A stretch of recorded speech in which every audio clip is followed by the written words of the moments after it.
Sober October has ended, and oh man, do we have a lot of crazy moments from the Joe Rogan Experience Recap podcast, from people roasting Joe Rogan from the way that he was doing podcasts, to Joe Rogan snapping at Bert Kreischer for being obnoxious, interrupting, and derailing the conversation a couple of times. A lot of people thought that it was well-deserved because, honestly, Bert Kreischer was on one. I don't know what was wrong with him, or actually, I think we might know, so we'll get into that, but he was completely on one. And at some point, there was some friction between the boys, so I think this is very interesting. So we'll get straight into the point, and we'll look at the video in which Joe Rogan starts to lose it when Bert Kreischer starts interrupting like crazy. Like so brave.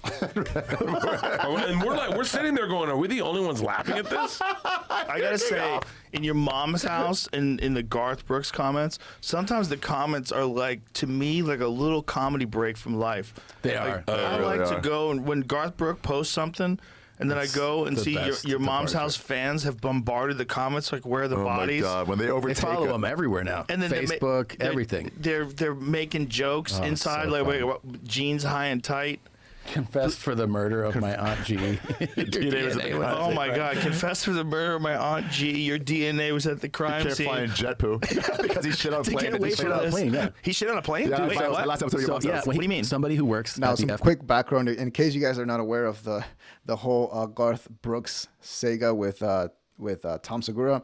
Essentially, there was a time probably 3 years ago, I think, where Tom Segura started trolling Garth Brooks, pushing his fan base to comment on his Instagram page on every single photo that he posts. All these are YMH fans, which is hilarious. Every single post that he uploads, there it is. The same type of comments coming from YMH.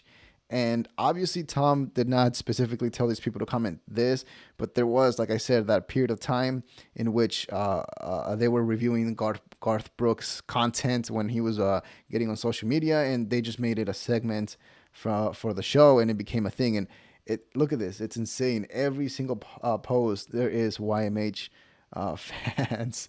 Look at these, dude. Okay, so it's insane. And just keep that in mind because it'll come up later on.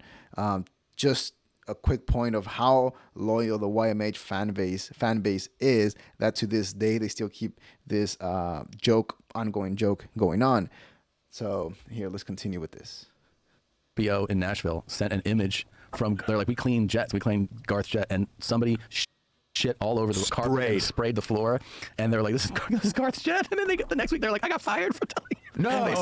They sent the image and they sent the video, and then so we read it and played it. Shut the fuck. And then they Seems like a violation of some NDA. Yeah. I think he got in trouble. And then they were saying that they said that they're not really good about paying they don't like to pay a lot of the bills for like the maintenance. No. And then he was like, no, he does pay. He Dude, the best is Nadav and I don't know who else it was. Yeah. They got into What? They got into a Garth Brooks concert. That was amazing. And they got on the big screen. The Jumbotron at Houston, Texas. Them Stadium. holding a sign. Says, where are the bodies? Where are the bodies, G? And then it's on the thing, and then it just cuts away from it. Yeah.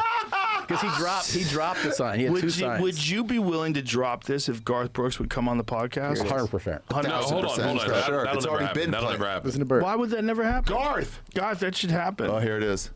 Nadav. Okay, this is where it gets interesting. So this is where Bert starts to just ramble off about how it would be impossible for Garth to get on a YMH podcast and why he would never do it because it would only benefit Tom. It would be a one-sided transaction, basically saying that Garth Brooks is insanely famous, which he is. He is a famous country star, but he was saying that he would never do the podcast and it would not work because of that reason, because Tom is just not, he wouldn't benefit from being on the podcast. And he just kept going at this over and over again, which he might have a point, but there's just no reason in arguing this because it could happen. Tom is huge. He has a huge podcast. YMH a month gets about 20 million views, whereas Bert Kreischer's show only gets about 5 million views. So he is very, very huge. Bodies, G. Look how quickly they pulled that camera away. Yeah. They didn't just switch cameras; they backed out of it. Yeah, they did. See how they backed out? Like, Wait, what is that? Oh, shit. But wait, like there's no submarine benefit. underwater. There's no benefit for Garth to go on the podcast. Incorrect. He'll start selling Incorrect. off First theaters. of all, they're very nice people. both Tom and Christina are Hold very on. nice I'm people, gonna be and they'll devil's be advocate. very. I'm gonna be devil's advocate. Shut the fuck up for a second. And they'd be. Wow, dude. The look on Bert's face is priceless. It's kind of sad, but it's true. It needed to be said. He needed to be told to shut up for a second.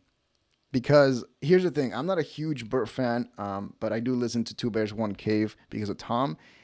And the whole time, every episode, it turns into essentially a therapy session for Bert, where he just rambles off, screams, laughs, in his annoying laugh. And I might be sounding rude talking about Bert, but I'm just saying how I feel. And the thing is, he might need one of those famous interventions like Brendan Schaub, because you can only handle so much. Respect to Tom Segura for actually putting up with him and his crazy hype man producer, who laughs at every single thing, at everything that Bert says, which probably doesn't help Bert realize that he's being kind of annoying at times. So happy to have Garth on and be nice to him and explain we're sorry if this hurt your feelings. This is all just fun. Yes. We're just fun 1000%. people. How fun would it be if Garth was like, listen, man, I can't have that shit come up. No. We're 2 years away from a statute of limitations. What do you mean no? Why no? 100% no. Why? If you're Garth's manager.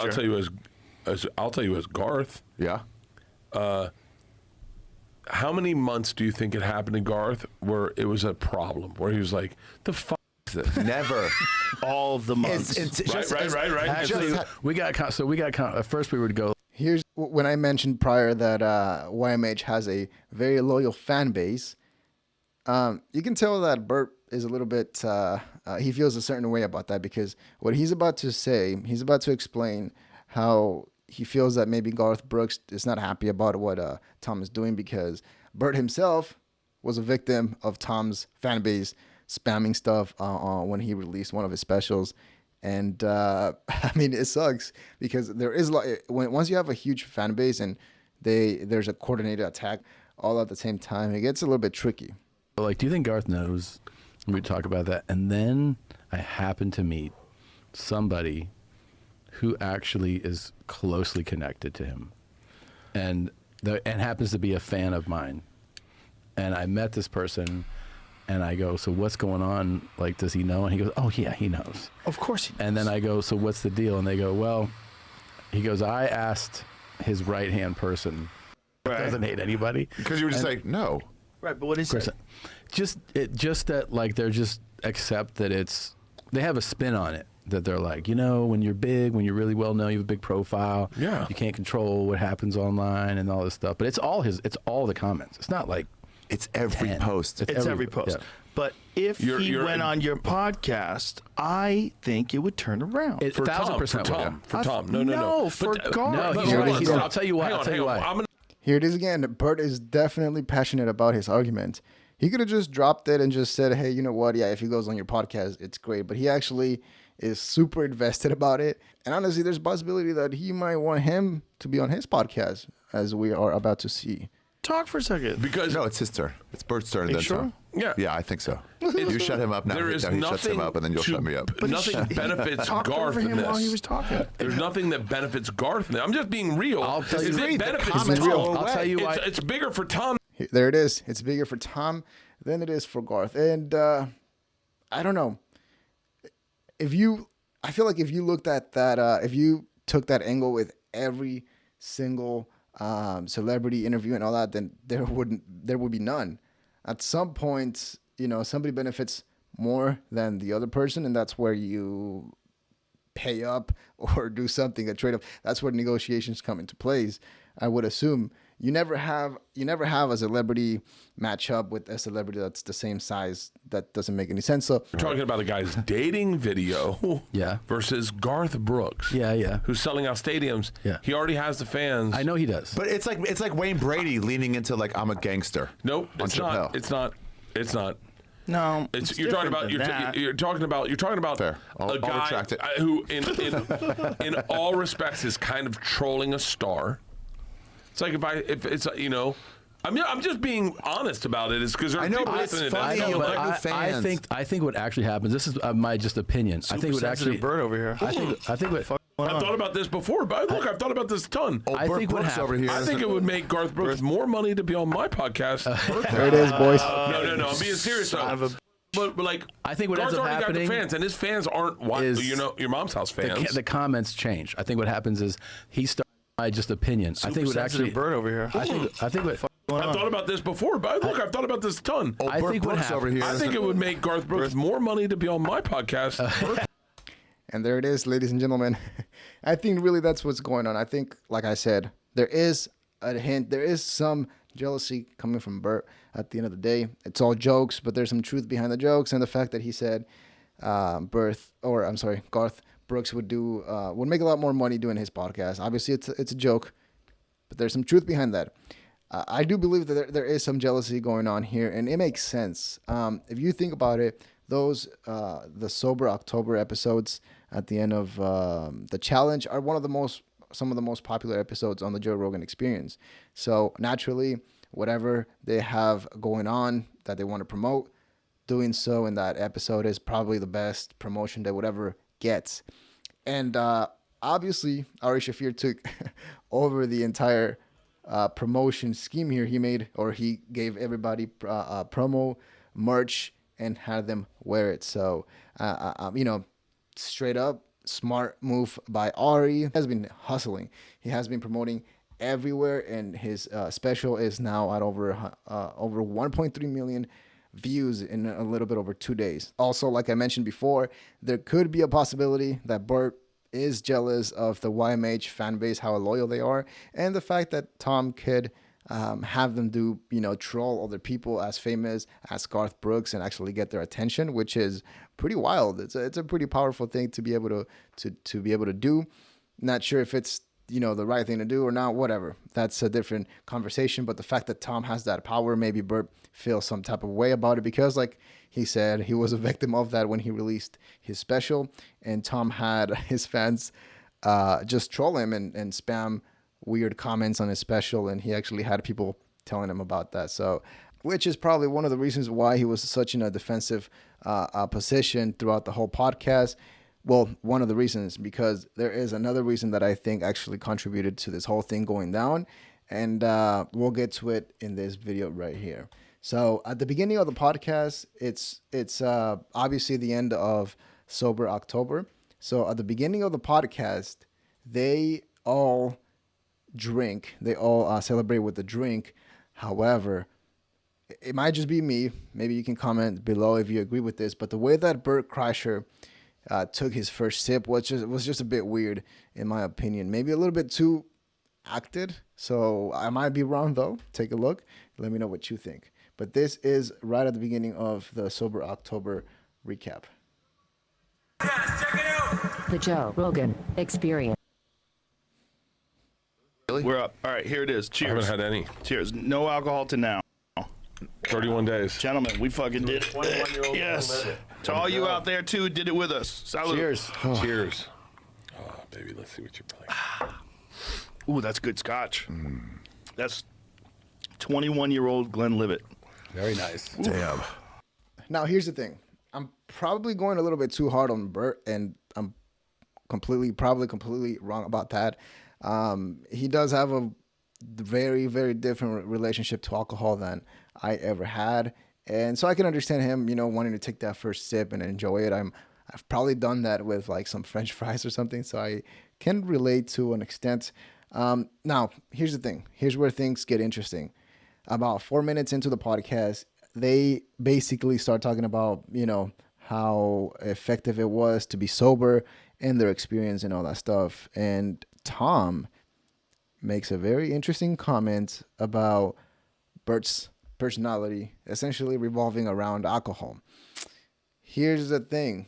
You can agree or disagree, but even Bert himself has said before that his personality and even his comedy, his act, revolves around him drinking, which is why one of the reasons why he was scared of to quit drinking, because he didn't want his career to change or to flop, for that matter. So that comment wasn't completely out of pocket. It might be a low blow, but it's not completely out of pocket. And let me just say this. you can tell that Bert did not take it well. He did not take it well at all. And I believe this is what set him up, put him in this defensive mode, and pretty much set up the tone for the rest of the podcast, which was him, you know, taking shots at people, especially Tom Segura being very combative with him. So take a look. For you, Felt good to be sober, you were saying. It felt f***ing amazing. Wow. It felt amazing, and they both feel amazing. but it's like for you more than anybody I know, this is part of your identity. Yeah. But it is as much as it is the average dude. No. No, I mean, look, I think You know, some things are no, true, no. and that's not true. That's not true. Yeah. That is a false statement. I agree with that statement. Across the board, The fact checkers have government a problem fact with that. checking is going to have an issue with it. They might shut down my podcast. Yeah. my identity is my thing is life, is living.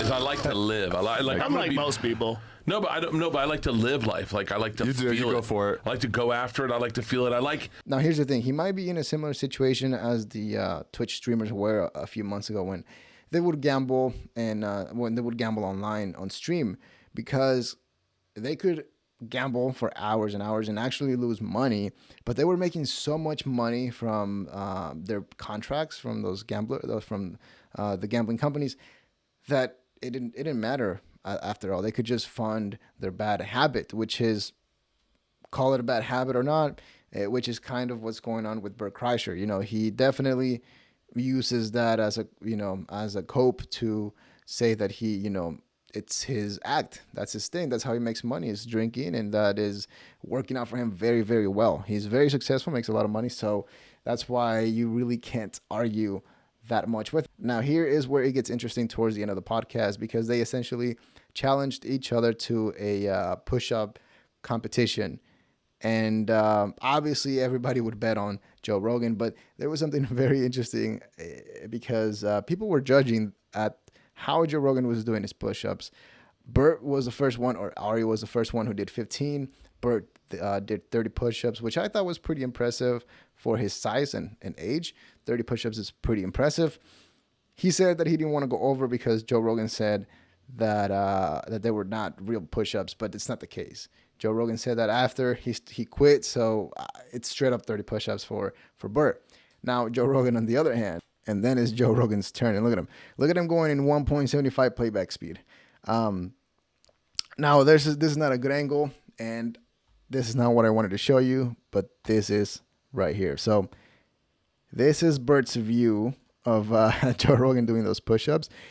Now, to be fair, I think he started recording after he had finished doing like 40 push-ups. So this could be this is towards the end. So that could be an excuse to why they look kind of sloppy. And Joe Rogan himself admitted it towards the end of the podcast that maybe the last 5 or the last 4 or 5 that he did were BS push-ups. Some people were saying that all of them were BS because he was not going all the way down to the ground. At the end of the day, who cares? It doesn't really matter. They're both buff. Well, obviously Joe Rogan is, not so much Bert. Overall, it was a great episode. I do wonder if they will keep doing it for the upcoming years.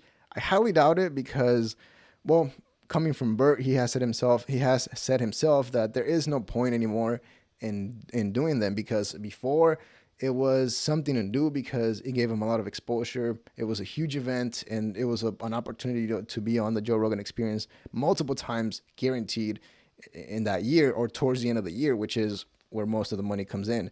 So now that they are both, all of them are established, I don't think there's a need to keep doing them, especially because they are hard. I mean, especially for Bert, from what it looks like. So I don't know. It would be fun if they just keep doing something for the tradition of it. But yeah. But yeah, let me know what you guys think about this whole situation. Did Joe Rogan go too far by snapping on Bert Kreischer, or was it deserved? I think it was, in my opinion, but I think it was deserved, in my opinion. But yeah, let me know what you guys think in the comments below. Leave a like. Subscribe to the channel if you haven't done so. It helps out a ton, and we are trying to get to 20,000 subscribers, so I really appreciate that. But yeah, we will be uploading at least 3 times a week, and that is all we have for today. See ya.